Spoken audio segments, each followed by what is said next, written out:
episode 3. Dan di part kali ini kita bakal melihat perjalanan Lintong untuk berlatih menjadi lebih kuat lagi guys. Kita juga bakal melihat si Lintong yang bakal bertemu dengan teman-teman barunya. Serta ada masa percintaan yang baru nih. Aduh, udah punya Cingcu juga masih mau sama yang lain. Pasti udah pada penasaran bukan? So langsung saja tanpa berlama-lama lagi kita masuk ke alur ceritanya. Wutong Qiangkun part 11, selamat menonton. Di part sebelumnya, Lintong yang berhasil merebut sumber guntur. Dia langsung masukkannya ke dalam tubuhnya. Begitu juga dengan Xiao Yan yang berhasil berevolusi menjadi harimau surgawi. Dan di sini dia memiliki ekor ular sayap seperti burung Garuda bercampur gitu guys.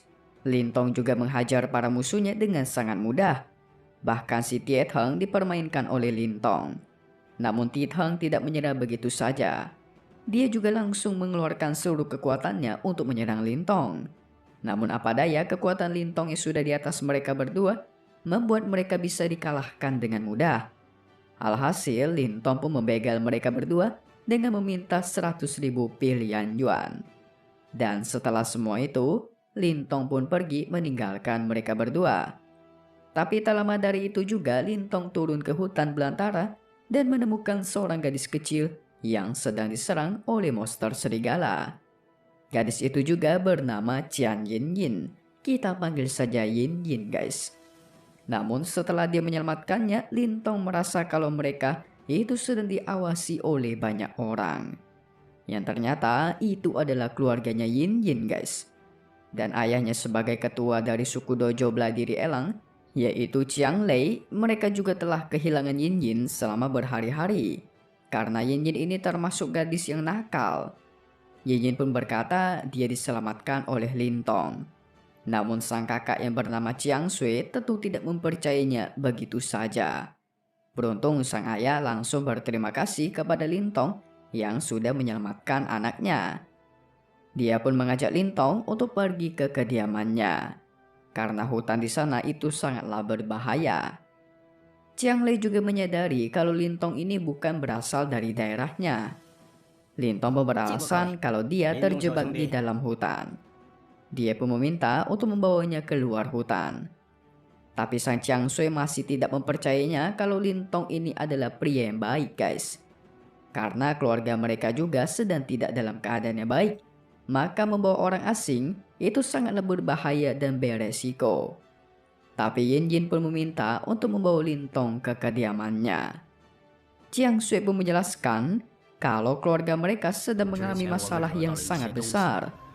Jadi jika membawa Lintong takutnya bakal melibatkan dirinya ke dalam masalah itu juga. Dimana maksud Chiang Sui dia tidak mau agar Lintong ikut dalam masalah keluarga mereka guys. Tetapi Lintong tidak mempermasalahkan itu semua. Alhasil Lintong pun disetujui untuk pergi ke kediaman Chiang Sui. Namun Chiang Sui tetap tidak mempercayainya. Ya, namanya cewek ya guys ya. Harus kenal lebih dekat dulu baru bisa sayang. Di dalam perjalanan, Lintong masih dicurigai oleh Chiang Sui. Yinyin juga bertanya asal-usulnya Lintong. Namun Lintong tidak mau menjawabnya. Karena memang dia tidak ingin seorang pun mengetahui soal identitasnya. Tak lama dari itu, Xiao Yan pun muncul dengan keadaan tubuh imutnya. Itu pun membuat Yinyin penasaran dan mendekatinya. Yinyin pun meminta untuk menyentuhnya dan alhasil, Xiao Yan pun diperlakukan seperti bayi. Udah kayak kucing guys. Chiang Sui melihat itu sangat khawatir dengan Yinyin. Chiang Lei juga menanyakan tujuan Lintong. Dia pun menjawab dia mengarah ke provinsi Tahuang. Mendengar itu, Chiang Lei merasa kalau Lintong pergi ke sana itu hanya untuk melihat monumen kuno Tahuang. Namun Lintong tidak mengetahui itu sama sekali.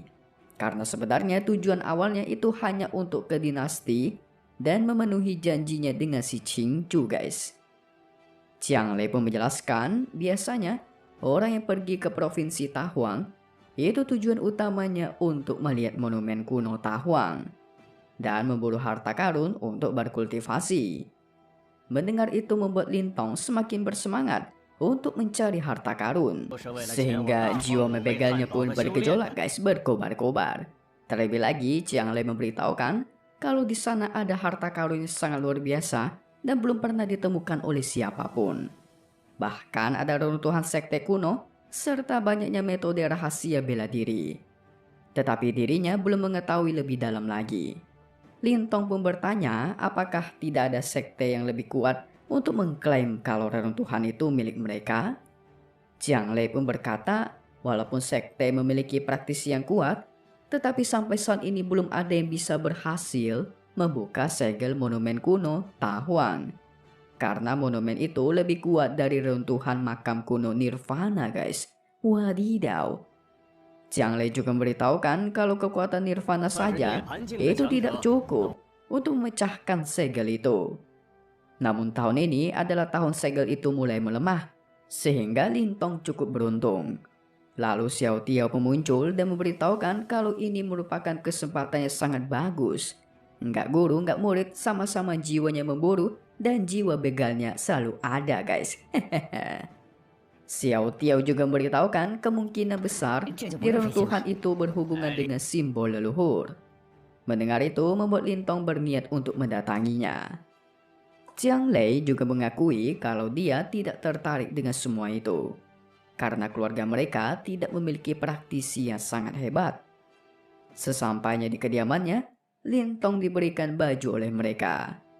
Seketika itu membuat Jiang Sui menjadi mulai tertarik, guys. Dasar cewek ya. Tetapi tak lama dari itu ada suara monster yang sangat menakutkan.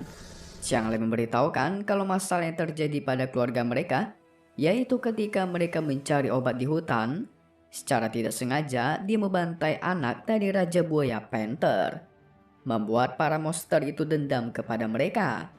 Tapi ketika sedang menjelaskan, mereka pun mendapatkan serangan dari para monster. Alhasil terjadilah pertarungan monster dengan para manusia. Jiang Lei tidak mau mengorbankan keluarganya lagi. Dia juga tidak mau melibatkan Lintong dalam pertarungan ini, karena ini merupakan kesalahannya tersendiri. Jadi dialah yang harus bertanggung jawab, guys. Dia pun berjuang mati-matian untuk mengalahkan Raja Buaya Panther.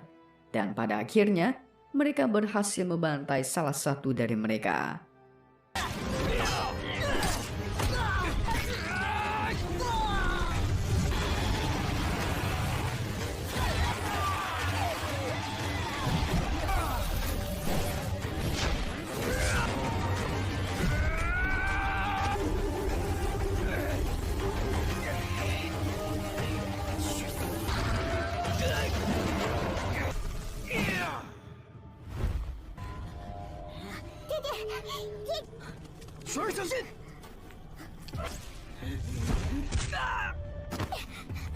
Tapi apa daya, jumlah monster yang sangat banyak itu membuat mereka sangat kewalahan.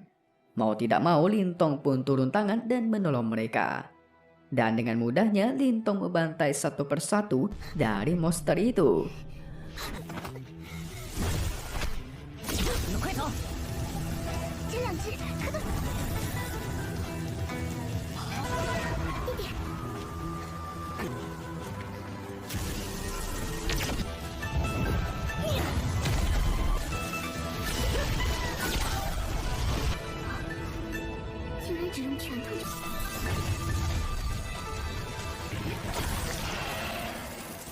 Mereka yang melihat pertarungan Lintong membuat Jiang Sui menjadi semakin terpukau dengan kekuatannya. Ya, namanya cewek ya guys ya, buat kedua kali. Pada akhirnya Lintong berhasil membantai sang Raja Buaya Panther. Sehingga Jiang Lei pun sangat berterima kasih dengan Lintong yang sudah menyelesaikan masalahnya. Lalu mereka pun melanjutkan perjalanannya ke kediaman aslinya. Oh, ternyata belum sampai guys. Mimin kira sudah sampai. Mereka pun berniat untuk pergi ke kota Taiying. Dan singkat cerita, mereka pun tiba di sana. Di sana mereka disambut oleh orang yang bernama Luo Shan. Dan di sini Luo Shan itu bukan keluarga dari Jiang Lei, guys. Tetapi di sini Luo Shan itu sangat menyukai Jiang Sui. Dan Jiang Lei itu tidak menyukai kehadirannya Luo Shan. Sepertinya keluarga Jiang dan keluarga Luo ini memiliki masalah internal, guys. Kedatangannya hanya untuk memberikan surat tantangan kepada keluarga mereka. Dan itu merupakan pertarungan hidup dan mati antar ketua. Mereka juga meremehkan Jiang Lei.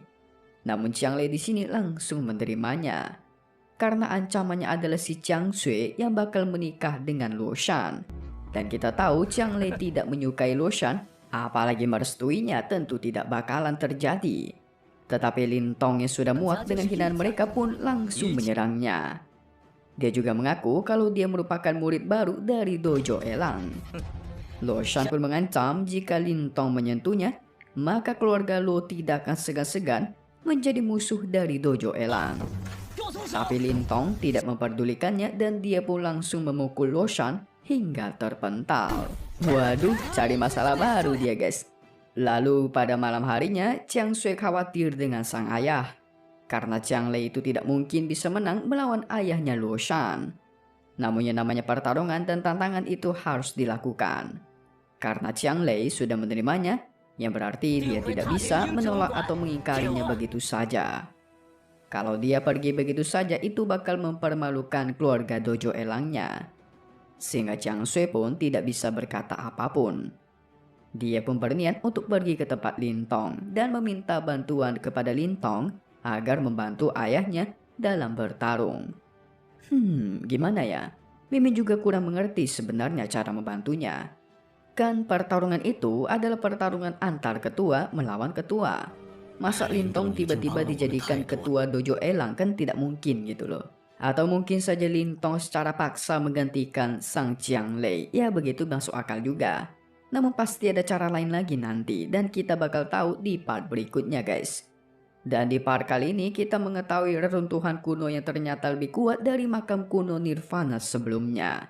Yang berarti guys, kemungkinan besar Lin Tong bakal bertemu lagi dengan ketiga alam keberuntungan yang waktu itu bersama Ching Chu. Yang dimana mereka berempat itu juga tergila-gila dengan kultivasi dan harta karun. Kemungkinan juga Lin Tong bakal bertemu dengan ketua Wang lagi guys. Tombak melawan tombak. Apakah Ching Chu bakal menolongnya lagi? Atau sebaliknya, Lin Tong yang ternyata sudah lebih kuat? Waduh, seru banget asli. Oke kalau gitu, selesai dulu sampai di sini Wutong Chiang Kun part 11. Dan pastinya hanya di sini guys, Kobi Official. So thank you buat kalian semua yang udah nonton dan selalu support kedua channel Mimin. Semoga kalian semua sehat selalu.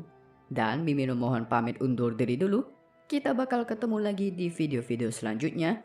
Alright then, see you guys.